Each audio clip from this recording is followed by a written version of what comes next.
तरी आठवडी चर्चा बैठकीमध्ये, साप्ताहिक चर्चा बैठकीमध्ये, पंधरवडी चर्चा बैठकीमध्ये माझे सेवक एकत्र येतील, यांच्या प्रेम वाढेल, यांची आपुलकी वाढेल, ही संघटना मजबूत होईल आणि हे परमेश्वरी कार्याचा प्रचार आणि प्रसार मोठ्या जोमाने जिकडे तिकडे होईल. पण आज विचार करण्याची वेळ आहे. खरंच बाबाने सोचलेले हे स्वप्न आम्ही पूर्ण करून राहिलो काय? बाबाने जी एक दिशा आम्हाला दाखवली त्या दिशेने आम्ही चालण्याचा प्रयत्न करत आहोत का? याचा विचार पूर्ण करायचा. मार्गात नसणाऱ्यांनी, जे लोक मार्गात नाही त्यांनी हा विचार केला पाहिजे की मार्गात असणाऱ्यांनी हा विचार केला पाहिजे. आज इथं छोटे छोटे बालक बसले, का संस्कार घेतील या सेवक संमेलनातून? का शिकतील आणि उद्या दुसऱ्यांना ते काय सांगतील? आम्हाला वाटते की आमच्या बाबाने खूप मोठे विचार आम्हाला दिला, जे का परमेश्वराची प्राप्ती केली, अख्खं आयुष्य बाबाने घालवलं आणि स्वतःचं आयुष्य घालवून एका परमेश्वराची प्राप्ती केल्यानंतर ह्या झोपडपट्टीत दुःखी कष्टी माणसाला तो परमेश्वर त्याच्या झोपडीत, त्याच्या अंतःकरणात उभं केलं, परिवारातले दुःख दूर केलं. मग आम्ही का करतो? किती त्याचा अंगीकार करून राहिलो आम्ही? काही विचार? बाबाचे सेवक आहोत. प्रत्येक ठिकाणी काही ना काही एकामेकाकडे जर बोटं दाखवण्याचे काम करत असेल तर हे कुठंतरी परमेश्वरी कृपेच्या विरोधात आहे. सगळेच म्हणतो आम्ही माईकवर आल्यानंतर परमेश्वर जागृत आहे आणि परमेश्वर चूक करणाऱ्याला सोडत नाही. आणि ही जर गोष्ट खरी आहे तर कोण कोण चुकिया कुठं गेला, कोण लफडा करायला गेला का, कोण काय करायला गेला, याच्यात तुम्हाला काय येऊन पडलाय? परमेश्वर सोडतो त्याला पाहून टाका. पण ज्या गोष्टी जर आम्ही अशा माईक मध्ये केल्या तर तुम्ही तुमच्या लेकरांवर चांगले संस्कार टाकून राहिल्यात का? याचा विचार कोण करा? एकटा करण का कोणी? आपल्या सगळ्या मिळून करायला लागेल.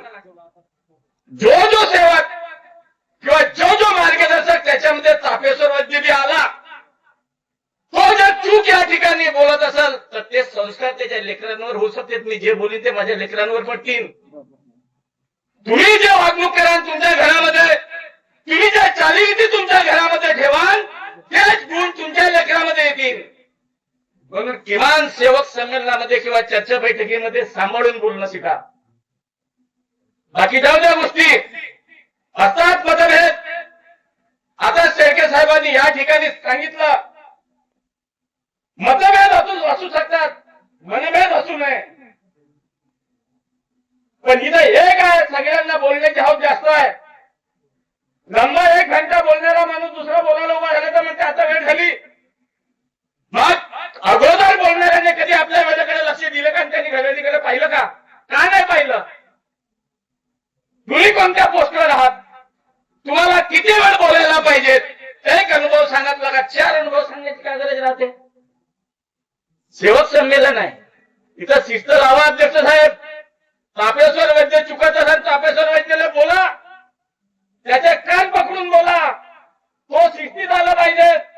बाबाचा हा परिवार आहे, हा चापेश्वर वैद्यच्या एकट्याच्या नाहीये, कोणी अध्यक्ष म्हणून रवींद्रजी गायधनी साहेबाच्या नाहीये, हा बाबाचा परिवार आहे.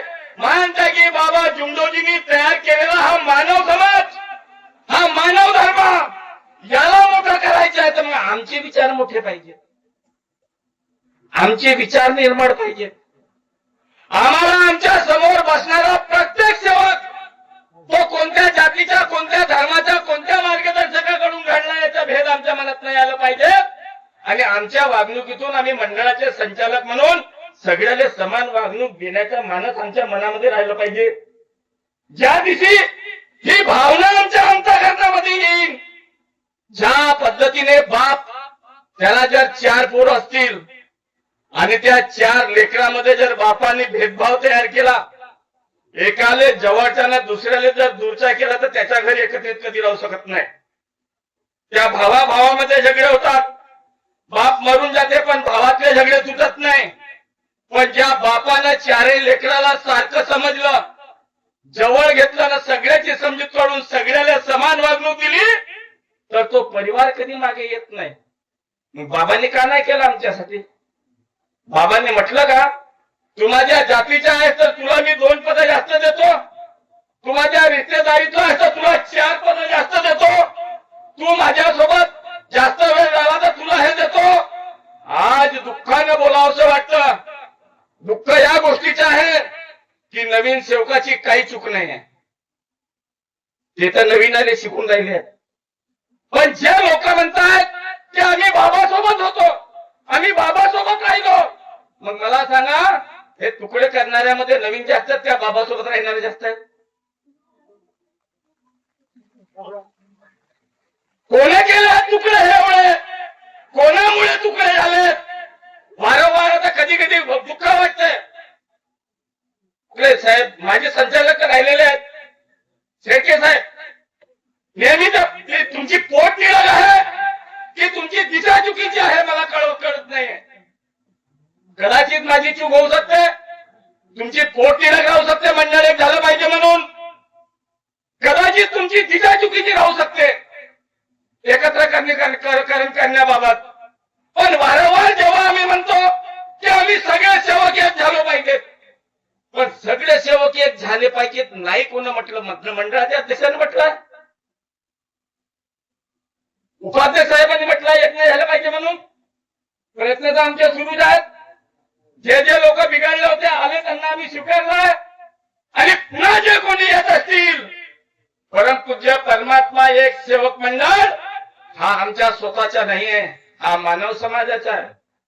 मानव समाजाचे मानवतेचे रोपटं बाबांनी लावलंय. या रोपट्याला मोठं करायचं आहे आणि म्हणून जे जे लोक या मंडळामध्ये सहभागी व्हायची इच्छा असेल त्याच्या प्रत्येकाचं स्वागत हा मंडळ करणार आहे. पण त्याला एकच अट आहे, ती अट तापेश्वर वैद्यची नाही आहे, ती अट रवींद्र खापरेची नाही आहे, ती अट माझ्या महान त्यागी बाबा जुमदोजीने दिलेल्या तत्वशब्द नियमाची आहे की बाबांनी दिलेला तत्वशब्द नियम जे आचरण दिलंय त्या घरीमध्ये बसून जो केलेला सेवक असेल मंडळामध्ये यायचं असेल त्याचं स्वागत मंडळ 24 तास करणार आहे. आज आणणार येणारे असतील तर सांगा, आज घेऊ.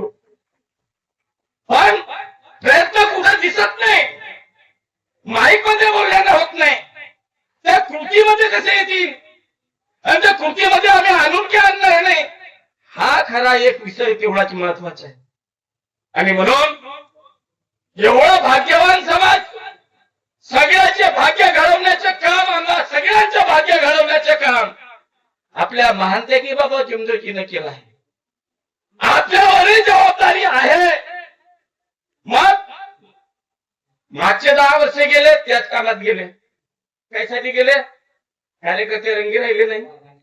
या कार्यकर्त्याला असं केलं, त्या कार्यकर्त्यानं तसा केलं. गेले 10 वर्ष गेले, पायता गेले 10 वर्ष. लोकांना वाटलं ते खराब असतील, हे चांगले असतील, आम्हाला निवडून गेले. आम्ही आता करायला जावा. आता मागच्या वेळेसपेक्षा आता जास्त हे झाली. मागच्या वेळेस तर एक हुकुमशाही पद्धती होती, आता लोकशाहीचा भारणा झाला. आता संचालक इथं बसले आहेत, संचालक आता किती बोलावा, बाकीचे किती बोलतील. मागे एक तुमच्यापैकी नाही पण एका माझी डायरेक्टरने बोलला म्हणे आता हे बी तसेच झाले. म्हटलं काय झालं भाऊ? म्हणजे म्हणे आमचा नंबरच नाही लागे बोलासाठी. मी म्हटलं तुम्ही 10 वर्ष संचालक राहिले, सचिवही राहिले, तेव्हा तुम्ही किती वेळा बोलत होते? तुम्ही स्वतः पदावर असून काही नाही करू शकले, आता आम्हाला कसे दोष देता तुम्ही? म्हणजे जेव्हा दोष द्यायचा आहे तर दुसरंच येणार नाही का? आणि श्रेय घ्यायचे तर माझ्यासारखा हुशार नाही आहे. ही कुठली पद्धती आहे? हे महत्वाचं नाही आहे. महत्वाचं आहे हा मानव धर्म आहे आणि बाबांनी दिलेला तत्वशब्द नियम आहे, याला पुढे घेऊन जायचं आहे. समाजामध्ये अजून दुःखी कष्टी समाज आहे.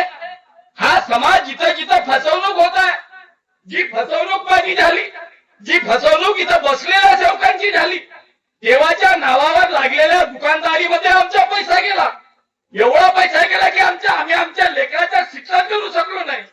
वेळेवर ते काम कुटुंबामध्ये करायचं होतं त्याच्याकडे आमच्याकडे पैसा शिल्लक राहिला नाही आणि लुबाडणूक करणाऱ्याने आम्हाला लुबाडून घेतलं.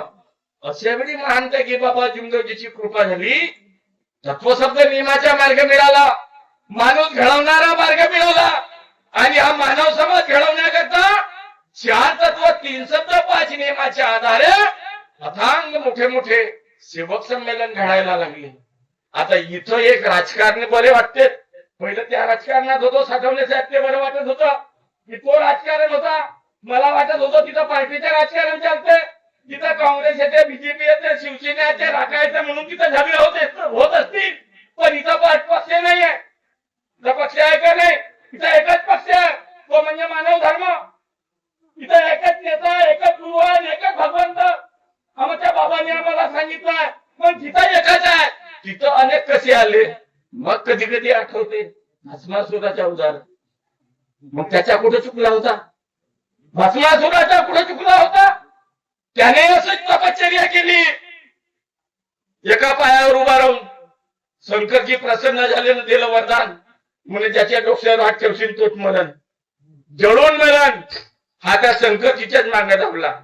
ते तर भाऊबंद आमच्यात नाही आहेत, ते तर कदाचित आमच्यात नाही आले आहेत लपून छपून. आणि जे महान त्यागी बाबा दुःख होते तेव्हा आम्ही बाबा बाबा करत राहिलो, साधे कार्य झाले, त्याग घडवला, परमेश्वराची कृपा झाली, कुटुंबात समाधान आला, न भावना झाले, एवढी अक्कल आली का बाकीचे काहीच समजे नाही. फक्त तापेश्वर वैद्यला समजते पूर्ण, तुम्हाला काहीच समजे नाही असा मला वाटायला लागला. बाकीचे चांगले आहेत, चांगले आहेत, मी खराब असा मला वाटायला लागला. आणि मग मी ज्याला नाही त्याला याच्यावर टीका त्याच्यावर टीका, ह्या गोष्टी आपल्यासाठी योग्य नाहीत. आणि सेवक जोपर्यंत जागृत होत नाही, हा दोष सेवकांचा मी क्लिअर सांगतो, तरुण मंडळीचा आहे. याच्यानंतर हा तापेश्वर वैद्य या माईकवर जरी उभा झाल्याने गलत बोलला तर उभं व्हायला पाहिजे तुम्ही सगळे लोक, आणि त्यातून आवाज द्यायला पाहिजे की बंद कर, हा मानव धर्माची रूपरेषा नाहीये.